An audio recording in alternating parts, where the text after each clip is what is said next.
I believe environmentalists have missed the mark. They have missed the enemy that was right in front of their faces. And they have used demagogy to fight a straw man, namely global warming, in order to justify the maximum state intervention and attract a host of politically biased and highly ideological short-term supporters.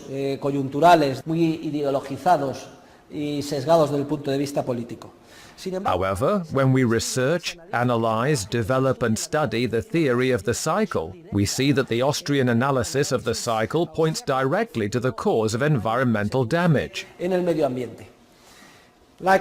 Free market environmentalism is a discipline which emerged over 25 years ago, thanks to a group of theorists who sought a way to combine the approach of the Austrian School of Economics with the analysis of the public choice or Virginia School, and some contributions of mainstream property rights theory. In 1993, we published in Spain a paradigmatic book that represents this movement. The authors of the book are Anderson and Leal, and it is titled Ecologia de Mercado. The original English language version is called Free Market Environmentalism. The main conclusion the theorists of free market environmentalism reach is that the best way to preserve the environment is to extend entrepreneurial creativity and free market principles to all natural resources. This requires their complete privatization, along with an effective definition and defense of the corresponding property rights, basically through private defense agencies, which would be the ideal. Or in any case, if we start from the current institutional framework, a true definition and defense of property rights via the legal system currently in force in each country at each particular moment in time. These theorists reach the principal conclusion that if there are institutional barriers to the correct definition and defense of property rights concerning environmental resources, and thus to the allocation of these resources based on the spirit of entrepreneurial creativity characteristic of free market processes, then economic calculation regarding such resources is impossible, and we are doomed to see them poorly allocated, and the environment harmfully overexploited. There is a factor which, at the time, escaped the notice of these theorists, and I would like to discuss it now. It is another major cause of the poor use of natural resources. And it lies precisely in the undue strain placed on the real economy during the stage of euphoria, the speculative bubble, or irrational exuberance, whichever term you prefer. This strain results from the monetary expansion, the money substitutes, and the fiduciary media for which the fractional reserve banking system is responsible under the orchestration of a central bank. As you know, in spite of the recurring financial crises and economic recessions which afflict the economy, all of the incentives in the current financial system work together to encourage the continual repetition of credit expansion processes. Credit expansion is a sort of binge, and it is very attractive from a public, a social, and a political standpoint.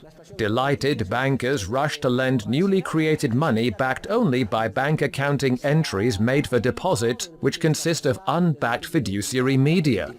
The process is orchestrated by a lender of last resort, the central bank, which allows it to take place. This is what Mises referred to as passive inflationism. Bankers eagerly woo economic agents and entice them to apply for loans at the bank. We have all experienced this in the past. They have flooded us with letters.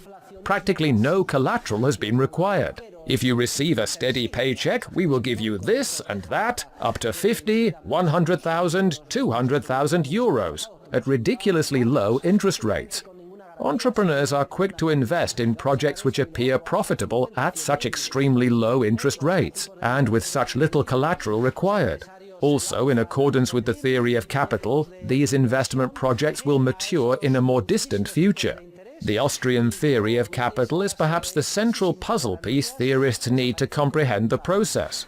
Though somehow they are beginning to sense what is happening. It is only under the illusion created by artificial, manipulated conditions, low interest rates, artificial credit expansion, and little collateral required, that the investment projects entrepreneurs undertake appear to be profitable. Entrepreneurs rush to invest as if real saving had increased, when in fact it has not.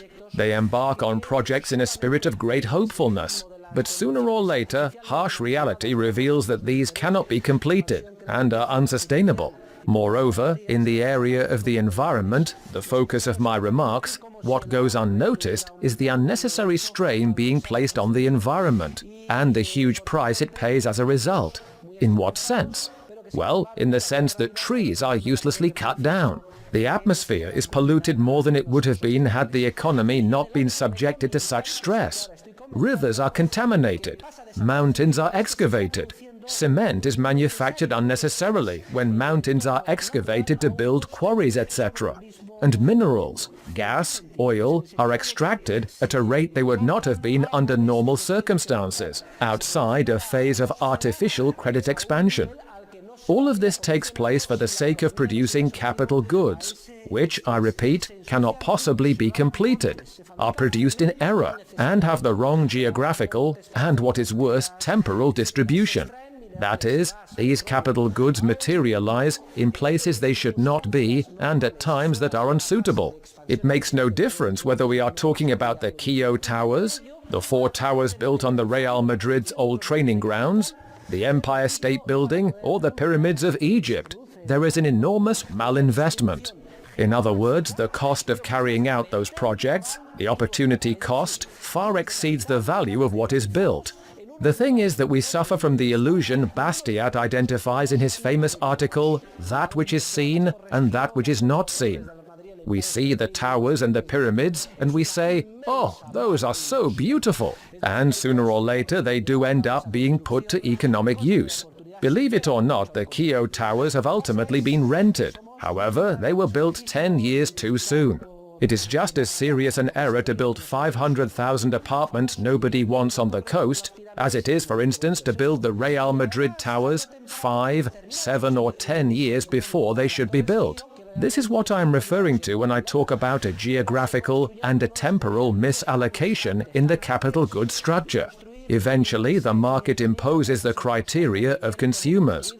We must remember that these investments were financed not with citizens' real saving, but simply with newly created money in the form of deposits, which acted as collateral for the loans granted.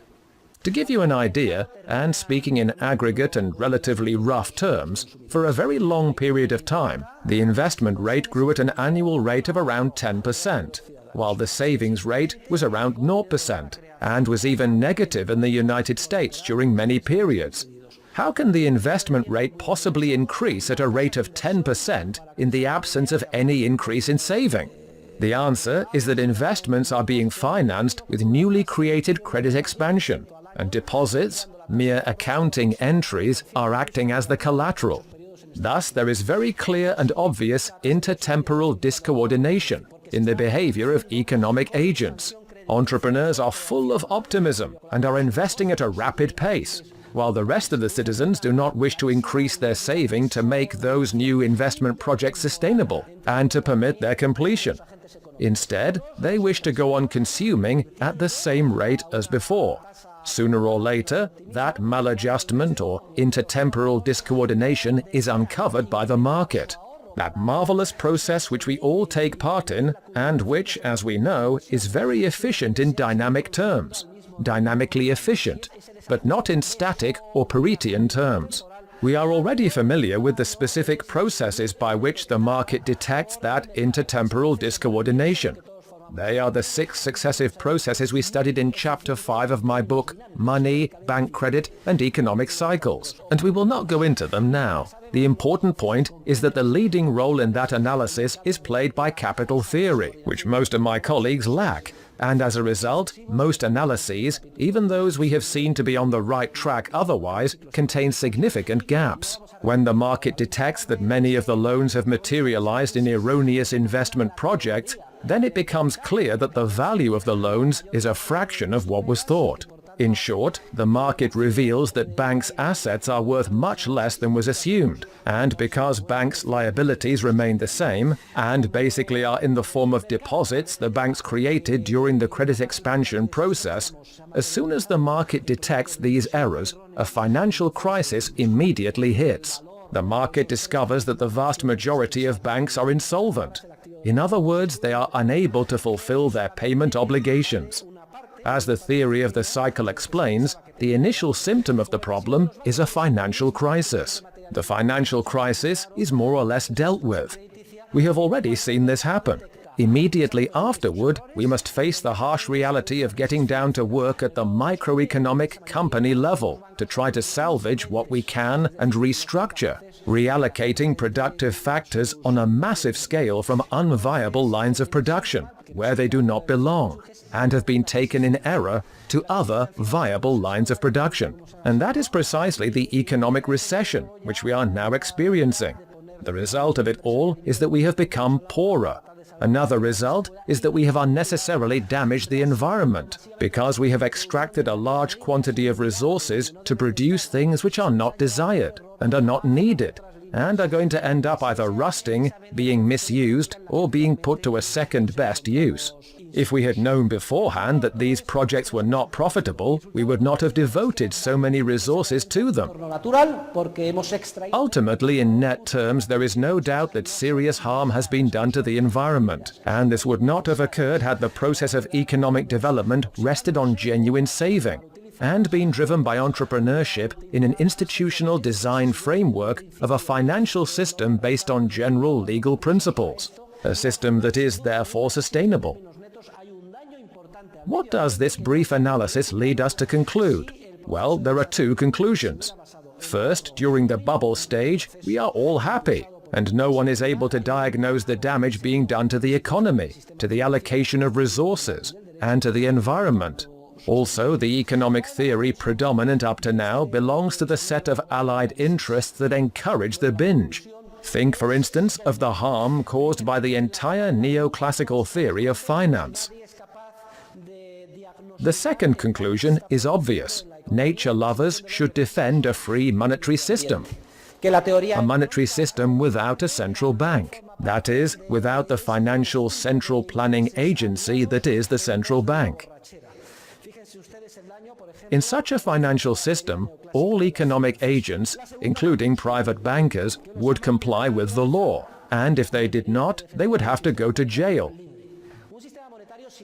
by way of either the state system or the constellation of private agencies in the ideal anarcho-capitalist model, as Rothbard rightly states.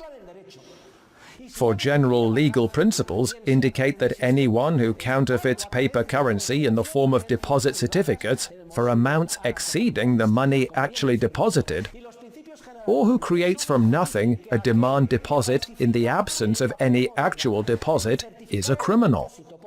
He or she is a criminal who violates the principles essential to peaceful and harmonious social cooperation between human beings.